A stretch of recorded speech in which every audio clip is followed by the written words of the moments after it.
Voici Mariam, pendant qu'elle t'explique comment avoir une routine productive. En réalité, elle est en train de scroller sur TikTok. Je pense qu'il est temps de se bouger. Allez, lève-toi. Je pense qu'il est temps d'arrêter de procrastiner, ça va être pour moi et pour vous aujourd'hui. Si t'es tout le temps du genre à te plaindre que t'as pas assez de temps pour travailler sur ta vie personnelle, sur tes objectifs, ben clairement on est dans le même bateau et cette vidéo elle est faite pour toi. Salut tout le monde, alors bienvenue dans cette nouvelle vidéo. J'ai terminé le travail et aujourd'hui je vous emmène dans une routine du soir. Après avoir regardé plusieurs vidéos sur la productivité, je me suis rendu compte à quel point je faisais le contraire de tout ce que ces gens n'arrêtent pas de prôner. Et je me suis dit que c'est complètement de la folie de penser qu'on peut toujours avoir la même routine, avoir les mêmes habitudes et espérer d'avoir un changement. Donc je vous emmène dans cette routine avec moi. Il est actuellement 17h30, je viens de finir de travailler et on va passer à la première étape. C'est d'avoir une activité transitionnelle. Ce qu'on appelle une activité transitionnelle, c'est une activité tout simplement qui va te permettre de regagner de l'énergie. Je travaille sur des projets, mon cerveau il travaille constamment et quand je suis fatiguée, je suis drainée. Et la seule chose que j'ai envie de faire habituellement, c'est d'aller sur mon canapé, commencer à regarder Netflix, YouTube. Donc c'est pour ça que c'est très important de commencer par une activité transitionnelle. Elle va te permettre en fait de reset et d'avoir de l'énergie pour atteindre ton projet ou tes activités après le travail. Honnêtement, je suis pas très fière de à quoi ressemble mon bureau, mais je vais passer un petit 10-15 minutes à nettoyer et à débarrasser tout ça.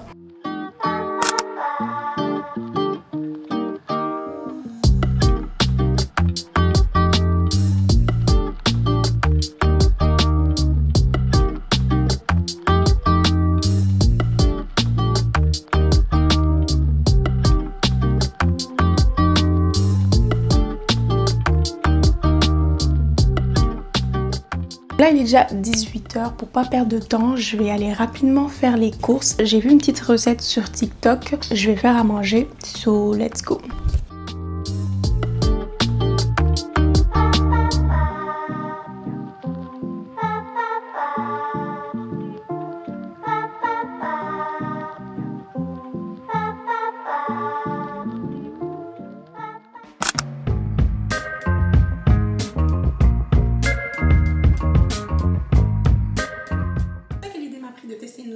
Alors que j'essaie d'être productive. Et là pendant que je cuisine, j'en profite en fait pour regarder un petit vlog. Là je suis en train de regarder le vlog de Morning Michael. J'en profite que je cuisine pour tout simplement divertir et regarder les shows que j'ai envie de regarder. Comme ça, dès que je mange, je chill un peu et je peux commencer à attaquer ma journée. On appelle ça le stalk habit ou le habit tasking.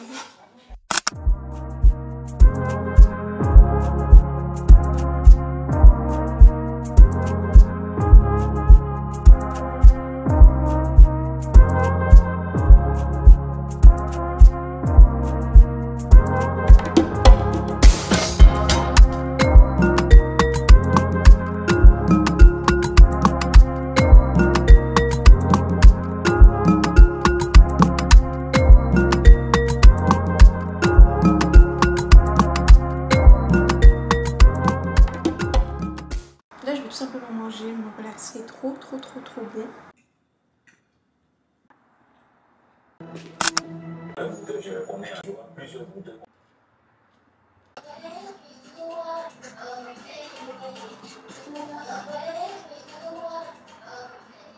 Hey y'all, what is poppin'? Welcome back to another video. If you're new here, my name is Cara. Do not forget to like, comment, and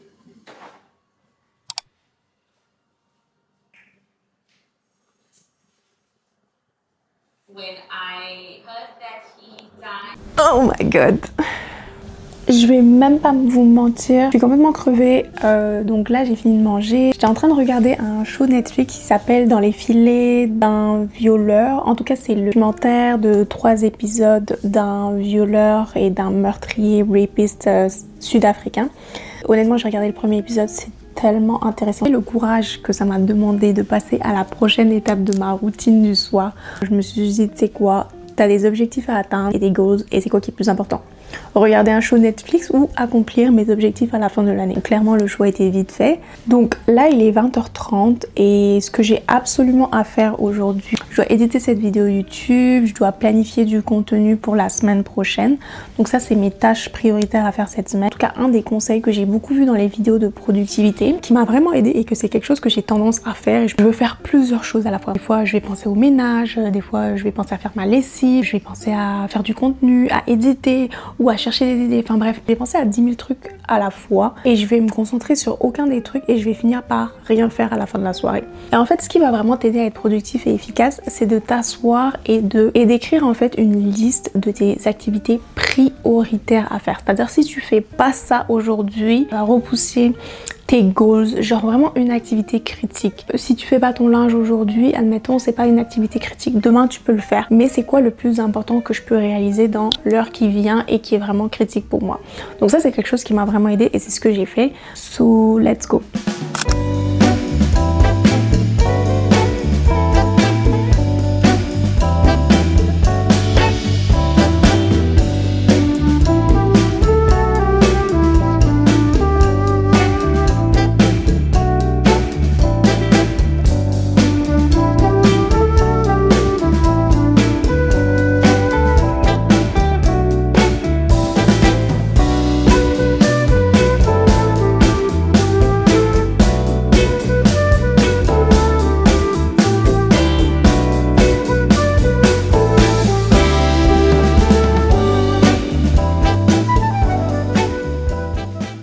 Bon guys, il est déjà 22h06 pour être totalement transparente avec vous. J'avais prévu de dormir à 23h30. Donc là, même si j'ai pas fini d'éditer, j'ai quand même avancé une bonne partie de ce que je devais éditer. J'ai pas eu le temps de planifier mon contenu pour la semaine prochaine, mais vu que c'était pas le plus prioritaire, je peux toujours faire ça demain. Là, je vais tout simplement, comme vous voyez le désordre en arrière, ranger un petit peu la cuisine. Fait comme ça, demain quand je me lève, pas besoin de m'occuper de ça. Ça aussi, ça c'est un des conseils que j'ai beaucoup vu, d'éviter de repousser ce que tu peux faire genre en 2-3 minutes, de nettoyer son espace pour éviter de remettre ses problèmes au lendemain. Parce que si je le fais pas maintenant, demain matin je vais devoir le faire. Je vais tranquillement aller dans ma chambre, faire ma petite nighttime routine, shower, etc. Et je vais appliquer un des conseils que j'ai beaucoup vu, c'est que je vais essayer de faire tout ça et de ne plus toucher à mon téléphone. Dans un des conseils même que j'ai vu de Mel Robinson, elle disait qu'il fallait mettre son téléphone genre dans la salle de bain. Mais ça, je trouve ce conseil-là un tout petit peu bizarre parce que je me dis, mais imagine, tu as une urgence dans la nuit, imagine, on essaie de t'appeler. Donc j'aime pas trop ce conseil, donc ce que je vais juste me dire, c'est que j'ai plus le droit de toucher à mon téléphone à partir du moment où je l'ai posé pour avoir le meilleur sommeil. Moi, ce que j'ai tendance à faire habituellement, c'est que je vais dans mon lit et j'ai tendance à scroller jusqu'à 2-3 heures du matin. Et en fait, ce que j'ai appris en regardant les vidéos, que les lumières que dégage ton téléphone fait que ton cerveau, genre, il peut pas déconnecter. Il en veut plus à cause du fait que tu scrolles et ton cerveau s'habitue au fait que quand tu vas aller dans ta chambre, c'est le moment pour faire ça. Donc quand tu fais pas ça, il est genre en manque. Il est en manque, genre comme le sucre, il est en manque de ton téléphone. Faire mon petit ménage rapidement, je suis en train de trop parler et je vais essayer de me déconnecter de mon téléphone.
Guys, je me suis réveillée il y a genre 1 heure, là il est 10h35 et honnêtement j'ai passé la meilleure nuit de toute ma vie. Si vous avez un seul conseil à retenir de cette vidéo, 22h et minuit, c'est clairement le moment où tu vas avoir le meilleur sommeil réparateur. Si tu t'endors après, 75% de la qualité de ton sommeil est réduite et tu récupères pas bien. Et à ce qui paraît, quand tu dors de 22h à minuit, tu gagnes 6 années de plus de vie.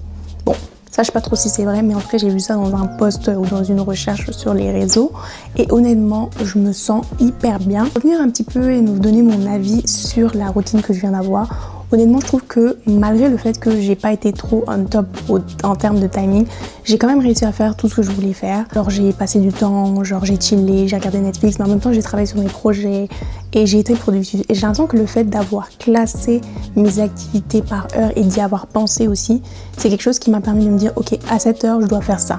Alors que d'habitude, je serais juste en mode genre ok, cet épisode Netflix est tellement intéressant, je vais continuer, puis je vais juste repousser au lendemain. Donc je sais pas qu'est-ce que vous en avez pensé, mais moi en tout cas, je valide la routine productive. Je sais que c'est pas forcément réaliste de faire ça chaque jour, mais en tout cas, j'aimerais être motivée à faire ça plus souvent. N'hésitez pas à me dire qu'est-ce que vous en pensez, n'hésitez pas à me dire si vous pensez que je vais réussir à faire cette routine-là souvent et n'hésitez pas à me dire qu'est-ce que vous faites et est-ce que vous verriez faire une routine comme ça, un peu organisée, un peu planifiée et tout. J'espère que cette petite vidéo vous aura plu et on se retrouve pour la prochaine vidéo qui va sortir dimanche prochain. Donc voilà, n'hésitez pas à liker, commenter et vous abonner. Bisous!